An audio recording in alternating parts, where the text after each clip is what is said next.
Ahoj, milí moji. Tak tu večer sedím a premyšľam, že je fakt pravda, že už som vám dlho žiadne videjko z tanca neposlala a ja jedno pre vás v rukáve mám. Tak som si povedala, že vám ho dneska pustím.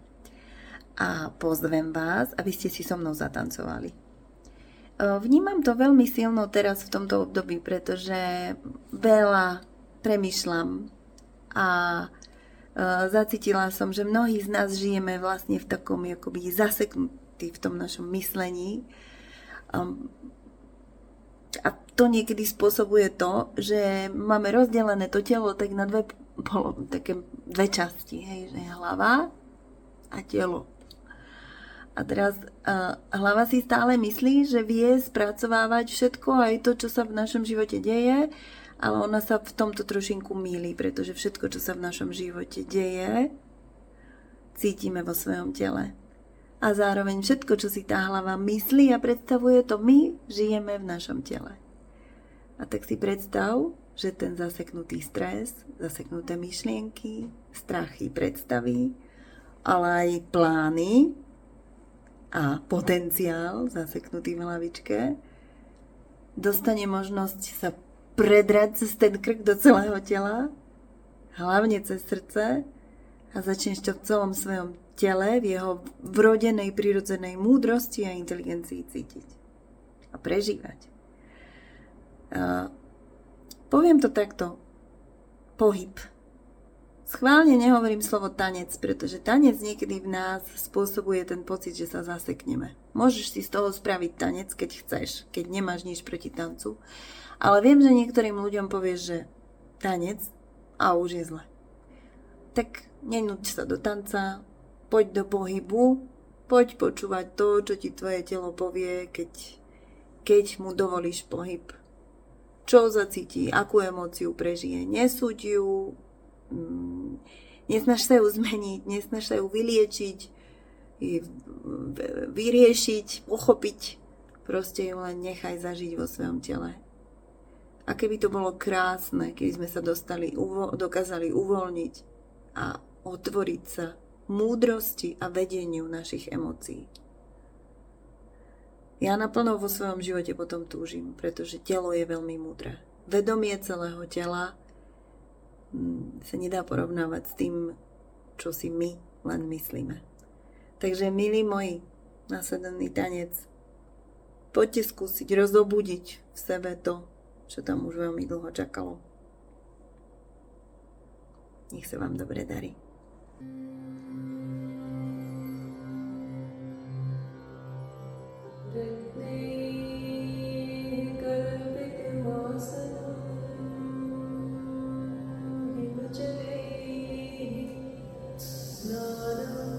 Skúste sa na začiatku celého vášho tanca vycentrovať a dostať do absolútneho svojho stredu, dovnútra, prepojená so zemou,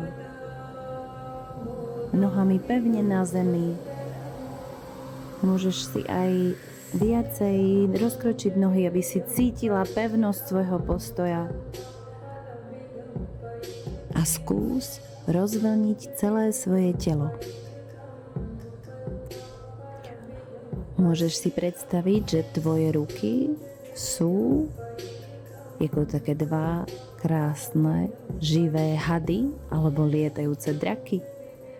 Môžeš si predstaviť, ako ty by si bola lietajúci drak.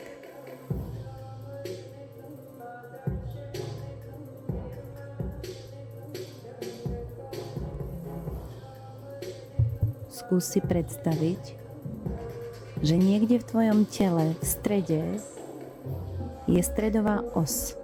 Môžeš si ju spojiť so svojím chrbtom a pevne sa na ňu sústreť. A ako by sa celé tvoje telo točilo okolo tejto jednej stredovej osy.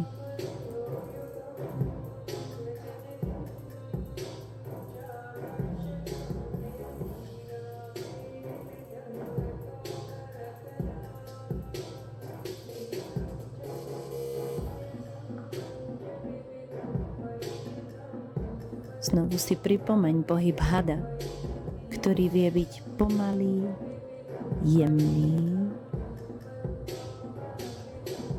nečakaný, plynulý, ale aj niekedy veľmi výbušný, ako švihnutie bičom. Niečo veľmi, veľmi dlho v tebe čakalo, aby sa mohlo jedného dňa prejaviť. Daj svojmu telu, svojej celej bytosti tento moment.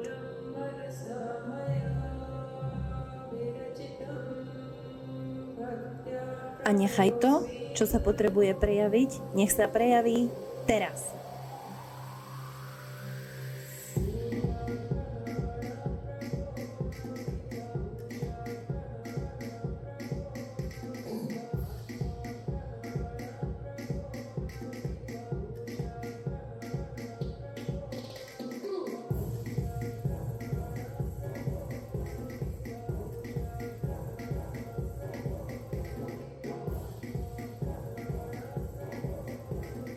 Teraz môžeš zhlboka nadýchnuť všetku tú esenciu a energiu, ktorú v sebe a vôkol svojej tancujúcej bytosti cítiš a môžeš svojím tancom a svojím pohybom uložiť asi 2 cm pod pupkom do takej zlatej truhlice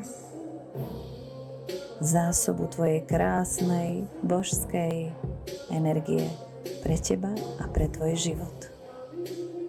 Môžeš sa znova vrátiť do rovnováhy. Žena medzi nebom a zemou.